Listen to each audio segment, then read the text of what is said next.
Hey everybody, John Gilbert here, Maryland K-12. I'm going to address another topic a little bit. I hope I don't go on too long. We're talking about politics in schools, particularly in Maryland. I've addressed this before a little while ago, and I got some response on it. And I'd really love to hear your thoughts.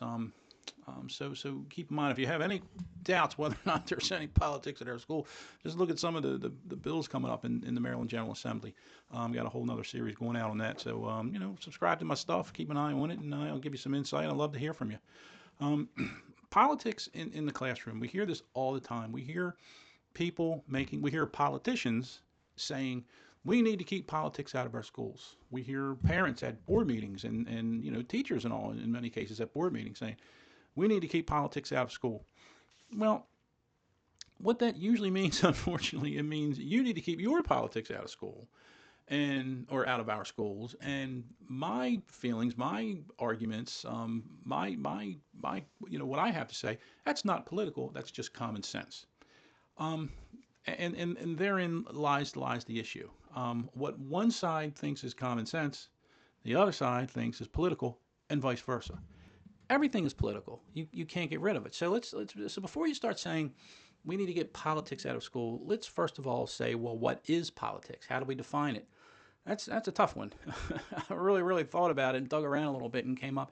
And basically it's about power and decisions and who decides what is the best policy. I think that the root word in there is, policy, political.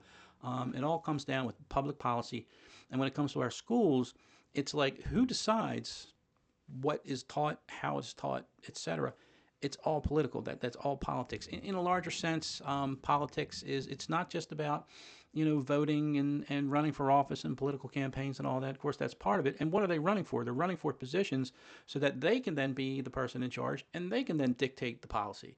So it's the whole world of politics is just all about who makes the decisions and how these decisions are made and who has input and that sort of thing.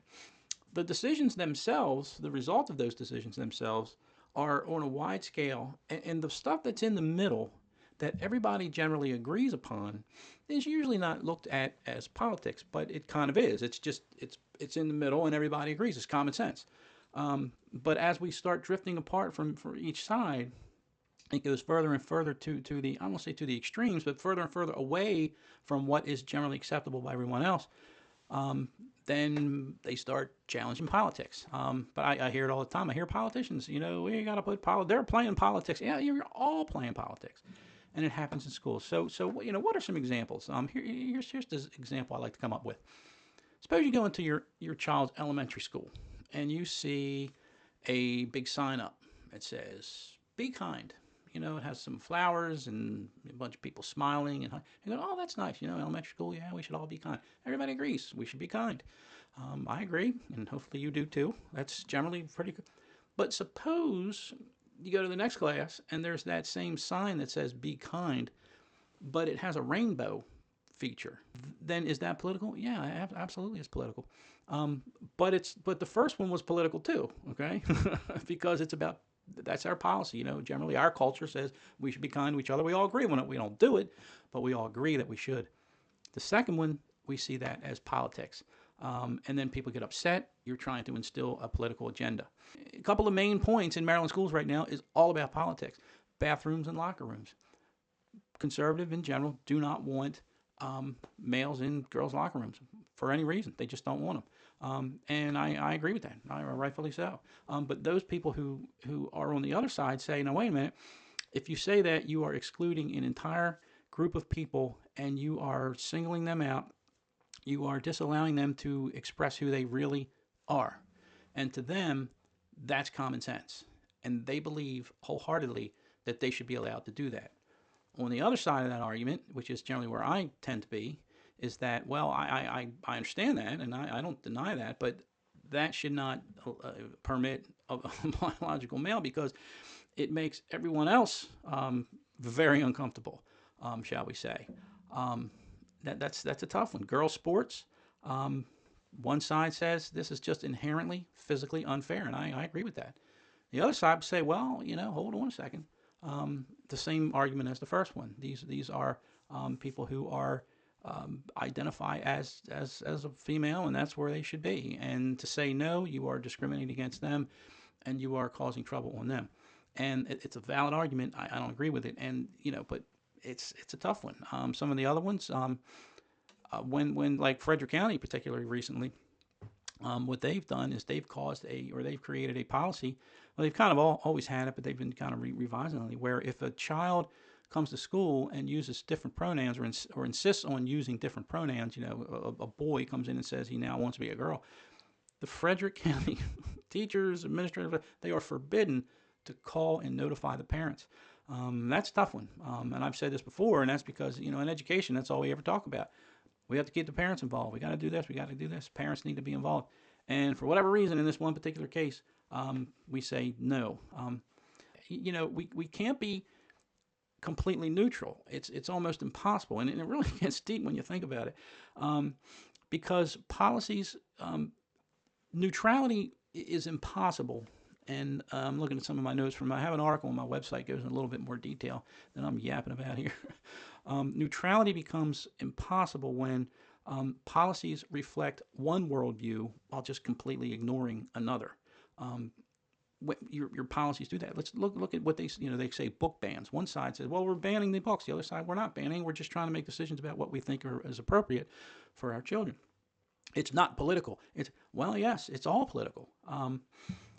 Schools that treat contested issues as the settled truth doesn't mean it's the settled truth if the school policy comes down in a certain way, and that's the way it's decided by those in power to implement the policy or to create the policy. Doesn't mean it's a settled truth. It just means it's something that, by nature of law, that's what we have to abide by. Decisions being made without community input really makes it difficult to have neutrality. And then concerns, and this is probably one of my biggest ones, the concerns are just dismissed instead of discussed. I saw that a lot in the last couple boards of elections across the state, where that maybe the more progressive person won, or maybe not necessarily a terribly progressive person, but someone who was supported by the teachers unions, people who were supported by various more progressive folks. They won the election, and now they've decided, hey, we won, we got to get rid of these crazy. Well, if you look at the numbers, it was very close right down the middle, okay? So what that tells you is the folks who aligned with the candidates with the opposing view numbered to close to half of the constituents in most counties. So you can't just dismiss them. They have to be discussed, and that is a very valid, legitimate argument to be entertained. Generally speaking, in Maryland, teachers want, or parents want, and not just Maryland, all places, they want safe schools. That's a whole different topic. They want strong academics. They want respect for parental authority. Strong academics. They send their kids to school to learn. They don't send them there to be taught about what a boy and a girl is. Okay, they send them there for strong academics. They want transparencies about policies. They want age content or age-appropriate content. And they want a learning environment that's free from activism on either side. Think about that. Think about that church in Minnesota, I think it was, where Don Lemon took his people in there.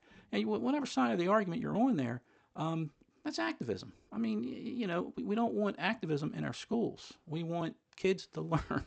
Hope I didn't go on too long, but what I'm saying is all this stuff, you put it all together. The bottom line is, when someone says keep politics out of school, what it means is you need to keep your politics out of school, but my politics are perfectly sensible. So anyway, I hope this helps. I would love to hear your comments. I'm sure I'll get a few. And let's hear what you have to say. Thanks. And make sure you subscribe to all my stuff. Thanks. Have a great day.